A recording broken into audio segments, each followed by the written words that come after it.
Good morning everyone. In this video lecture series, I am going to explain about the VSB receiver. VSB is nothing but a vestigial sideband. Here the vestigial, first we'll discuss about the definition of it.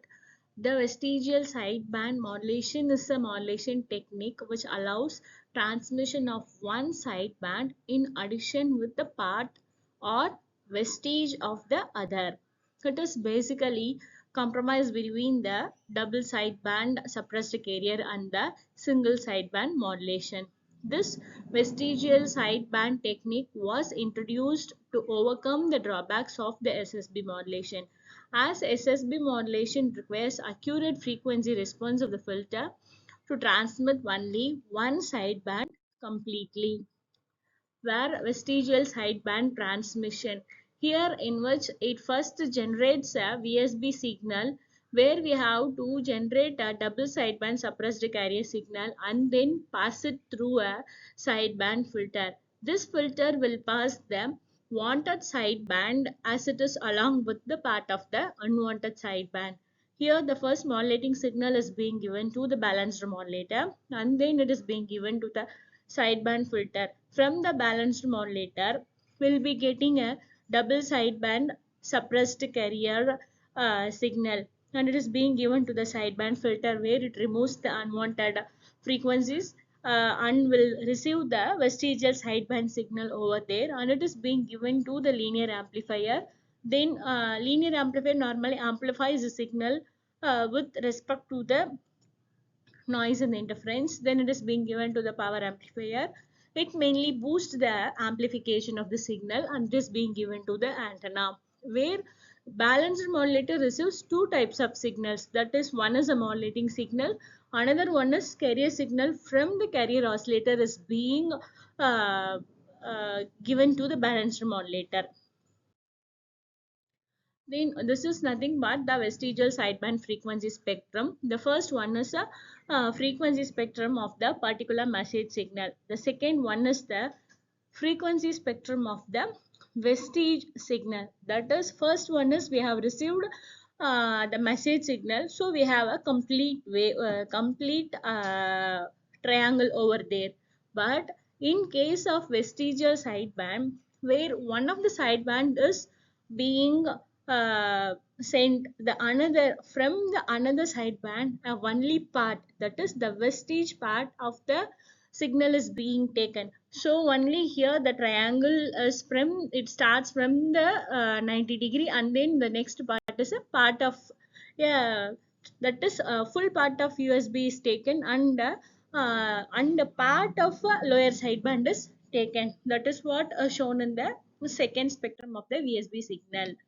Then the transmission bandwidth is where the bandwidth which is equal to frequency of the modulating signal with plus the frequency of the vestige part of the sideband.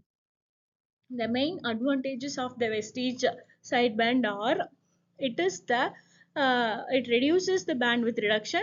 It is almost as efficient as the SSB. Due to the allowance of transmitting a part of lower sideband, the constraint on the filter have been relaxed, so practically it is easy to easy to design the filters which can be used. Then it possesses good phase characteristics and make the transmission of a lower frequency components possible. Then the main application of this VSB is, the VSB modulation has become standard for the transmission of television signal, because the video signal needs a large transmission bandwidth if transmitted using a double sideband full carrier. Then VSB receiver.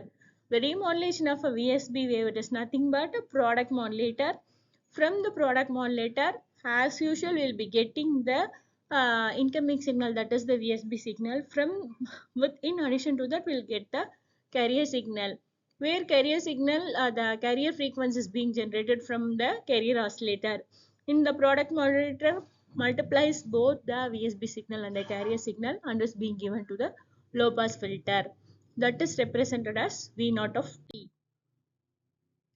Here the VSB modulated wave is passed through the product modulator, where it is multiplied with the locally generated synchronous carrier. So the output will be M of T is nothing but a message signal S of t into C of t, the particular signal with the carrier signal. So we'll be getting S of t Vc cos 2 pi fct. Taking the Fourier transform in both the sides, will be getting this final equation where f plus fc and f minus fc. Finally, after reducing this, we'll be getting all those. The first term in that expression Vc by 2 will be called as a VSB modulated wave, and corresponding to the carrier frequency of 2fc. So this term is eliminated by the filter to produce the output. The second term in the above expression represents the spectrum of the demodulated wave output. This is the spectrum of the demodulator. Then assessment. What is mean by VSB, and what is the transmission of VSB and VSB receiver, and what are all the applications of a VSB. Thank you.